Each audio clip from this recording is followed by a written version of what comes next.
जय श्री राधा कृष्ण। कान्हा, तेरी बाकी अदाओं का मेरे पास कोई जवाब नहीं है। अब मेरी आंखों में तेरे सिवा कोई ख्वाब भी नहीं है। तुम मत पूछो मुझे कितनी चाहत है तुमसे, इतना ही जानो अब मेरी चाहत की कोई सीमा नहीं, कोई हिसाब नहीं है। बोलो बांके बिहारी लाल की जय, मोर मुकुट बंसी वाले की जय। हमारे कान्हा हमसे ज्यादा हमें प्यार करते हैं, हमारी चिंता और ध्यान करते हैं। जैसे बछड़ा गाय के पीछे घूमता है, ऐसे ही कान्हा सच्चे भक्तों के आगे पीछे डोलते रहते हैं, उन्हें मनाते रहते हैं, उन्हें प्यार करते रहते हैं। बस भक्त होना भी चाहिए जिसे सच्चा कहा जा सके, है ना। सच्ची दिल से कह रही हूं, जब भी उन्हें महसूस कर लोगे मेरी बात अच्छे से समझ जाओगे। कान्हा बहुत प्यारे हैं, बहुत प्यारे। अब आज इस वीडियो में आपको कान्हा के प्यारे भक्त श्री रामदास जी के जीवन की एक सुंदर अद्भुत सत्य घटना बताती हूँ, कैसे कान्हा अपने भक्तों का ध्यान रखते हैं। द्वारका से 7 कोस दूर एक गांव था, उसमें एक भक्त रहते थे, उनका नाम था रामदास जी। भक्त रामदास जी श्री कृष्ण के अनन्य भक्त थे। हर समय, हर पल, हर सांस के साथ कृष्ण नाम जाप करते। 7 कोस दूर द्वारका नगरी में रणछोड़ भगवान के मंदिर में हर एकादशी को जागरण, कीर्तन आदि उत्सव का आयोजन होता था।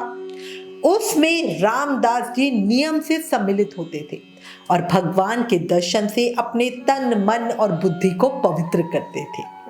उनकी उम्र हो चली थी कोई 75 साल के आसपास। 7 कोस पैदल चलकर आना, ऊपर से एकादशी व्रती। उनकी ऐसी हालत देखकर श्री कृष्ण साक्षात प्रत्यक्ष रूप में उनके सामने प्रकट हुए और बोले, अब एकादशी की रात जागरण घर पर ही कर लिया करो। पर भक्त से भक्ति छुड़वाना तो ठाकुर जी के भी बस की बात नहीं है। श्री रामदास जी ने कहा, प्रभु प्राण ले लो पर इस तरह जीते जी मृत्यु मत दो। आपकी बात मानने से अच्छा है मैं कुएं में कूद जाऊं। मेरी आत्महत्या का दोष फिर आपके सर ही लगेगा। अब भक्त का दृढ़ निश्चय देखकर भाव में आकर गोविंद बोले, इतनी दूर तुम्हारे आने का कष्ट अब मुझसे भी सहन नहीं होता, इसलिए अब मैं तुम्हारे घर ही चलूंगा। तुम स्वयं ही अपने हाथों से मेरी सेवा करना और रोज ही भजन कर लेना। कान्हा की बात सुनकर रामदास जी तो बड़े ही प्रसन्न हुए। वो मनी मन सोच रहे थे, ठाकुर जी उन्हें सेवा देना चाहते हैं। जिन दर्शनों को पाने के लिए वो हर एकादशी का इंतजार करते हैं, अब वो दर्शन उन्हें रोज घर पर ही हो जाएंगे। और ये सब सोचकर रामदास जी को बड़ा ही आनंद हो रहा था। उन्हें आनंदित देखकर श्री कृष्ण बोले, एकादशी को तुम गाड़ी लेकर मंदिर जाना और मंदिर के पीछे खिड़की की ओर खड़ी कर देना। जब कीर्तन का विश्राम होगा, सब लोग आराम करने जाएंगे, उस समय मैं खिड़की खोल दूंगा। तुम मुझे गोद में भर के उठा के ले जाना और गाड़ी में बिठा देना और यहाँ अपने घर ले आना। अब रामदास जी तो बड़े ही आनंदित हुए और देखो ठाकुर जी ने भी कैसे बढ़िया प्लानिंग करके प्लान बता दिया, ऐसे ऐसे करना, है ना। हमारे ठाकुर जी हैं बड़े रसिया, बड़े छलिया हैं वो। अब रामदास जी ने बोला, ठीक है प्रभु, जैसा आप कहें। अब जब एकादशी आई तब श्री रामदास जी ने वैसा ही किया जैसे प्रभु ने बताया। जागरण करने के लिए गाड़ी पर चढ़कर मंदिर आए। अब उस समय लोग ज्यादातर गाड़ी वगैरह लेके आते नहीं थे, तो सभी ने देखा तो समझा कि चलो भाई ये भक्त जी वृद्ध हो गए हैं, इसलिए गाड़ी लेकर आए हैं। एकादशी की रात भर जागरण हुआ। जब रात बीत चुकी थी, द्वारकावासी और मंदिर के पुजारी और जो अन्य सेवक थे वो थोड़ा नींद की और बह चले थे। मीठी मीठी लहरें बह रही थी, हवा बहुत ठंडी चल रही थी। सारा का सारा वातावरण नीरव और शांत था। अब रामदास जी इसे तो अपना सौभाग्य समझ रहे थे और इस स्थिति पे फूले नहीं समा रहे थे। भगवान के आतिथ्य का आनंद सोचकर तो वो और ही ज्यादा प्रफुल्लित हो रहे थे। अब मंदिर की खिड़की अपने आप खुल गई। रामदास जी अंदर घुसे, प्रभु के शिव विग्रह को प्रणाम किया। उनके तन मन में भारी उत्साह था। कई बार नहीं होता जैसे हम बड़े नर्वस हो जाते किसी चीज को, हाथ कांप रहे हैं, ऐसे ही रामदास जी के साथ हो रहा था। शरीर में उनको एक अलग सी ताकत भी महसूस हो रही थी, इतनी वृद्ध अवस्था होने के बावजूद। उन्होंने ठाकुर जी के शिव विग्रह से सारे आभूषण उतार कर वहीं मंदिर में रख दिए। देखो, उनका सच्चा प्रेम तो कान्हा से था, आभूषणों से थोड़ा था। उन्हें तो क्या मतलब कि कितने महंगे थे, सोने के थे, उनको इस चीजों से कोई मतलब नहीं था। अब उन्होंने अपने दोनों हाथों से श्री रणछोड़ दास जी को उठाया। ठाकुर जी का स्पर्श पाकर उन्हें ऐसे लगा जैसे उनके जन्म जन्म की तपस्या भक्ति सफल हो गई। उन्होंने प्रेम से ठाकुर जी को गाड़ी में पधारा और चल दिए। गाड़ी द्वारका से बहुत दूर निकल आई। रामदास जी झूम झूम कर कीर्तन कर रहे थे और भगवान भक्त के संरक्षण में 7 कोस की यात्रा पूरी कर रहे थे। अब प्रातः काल होकर पुजारियों ने देखा मंदिर सूना पड़ा हुआ है। सब लोग भक्त वहीं पर थे, सिर्फ रामदास जी जा चुके थे। अभी सब लोग समझ गए कि रामदास जी गाड़ी लाए थे और वो ही ठाकुर जी को अपने साथ ले गए होंगे। पुजारियों ने उनका पीछा किया। अब उन्हें आता देखकर श्री रामदास जी ने ठाकुर जी को कहा, प्रभु अब क्या करें, कोई तो उपाय बताओ। तो भगवान बोले, एक काम करो, मुझे यहाँ बावली में बिठा दो। मतलब वो पानी की, जहाँ पानी भरा होता है ना, उसे बावली बोलते हैं। वहां पे ठाकुर जी ने बोला मुझे यहाँ बिठा दो। तो रामदास जी ने ऐसा ही किया और उनको बिठा कर और गाड़ी आगे हाँक दी। अब पुजारियों ने श्री रामदास जी को पकड़ा और पहले बिना कुछ पूछे ताछे खूब मार लगाए। इनके शरीर पे बहुत घाव हो गए, घाव ऐसे बड़े गहरे से, पर खून नहीं निकल रहा था किसी में से भी। सब बड़े हैरान थे, ऐसा लग रहा था जैसे शरीर से खून बाहर नहीं आ रहा हो। भक्त को खूब मारने के बाद पुजारियों ने गाड़ी के चारों ओर भगवान को ढूंढा, पर वो तो कहीं भी नहीं मिले। अब जब भगवान नहीं मिले तब सब पछता कर कहने लगे, अरे यार, इस बेचारे भक्त को तो हमने यूं ही मारा। इस बीच में उनमें से एक बोला कि मैंने रामदास जी को उधर बावली के तरफ से आते हुए देखा था।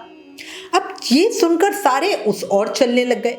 सभी लोगों ने जाकर बावली में देखा तो भगवान मिल गए, पर उस बावली का पानी खून से लाल हो गया था। श्री रणछोड़ प्रभु के शिव विग्रह से आवाज आई, तुम लोगों ने जो मेरे भक्त को मारा है, उस चोट को मैंने अपने शरीर पे ले लिया, इसी से मेरे शरीर से खून बह रहा है। अब मैं तुम लोगों के साथ तो बिल्कुल नहीं जाऊंगा। सबने गलती मानी, माफी मांगी।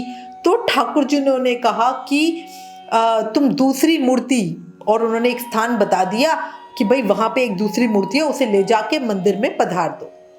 पुजारी जी अभी भी प्रभु से गलती ही मांग रहे थे और साथ चलने के लिए प्रार्थना कर रहे थे। तो प्रभु के शिव विग्रह से आवाज आई, अपनी जीविका के लिए मेरी इस मूर्ति के बराबर सोना ले लो और वापस चले जाओ। अब प्रभु की ये बात सुनकर सबको लालच आ गया। प्रभु की मूर्ति के बराबर सोना तो बहुत ही ज्यादा होगा। सभी पुजारी लोभवश तैयार हो गए और बोले, तोल दीजिए। प्रभु ने रामदास जी को घर चलने को कहा। अब सब लोग गाड़ी के साथ ही चल दिए। घर पर आकर भगवान ने कहा, रामदास तराजू बांधकर मेरे बराबर सोना तोल दो।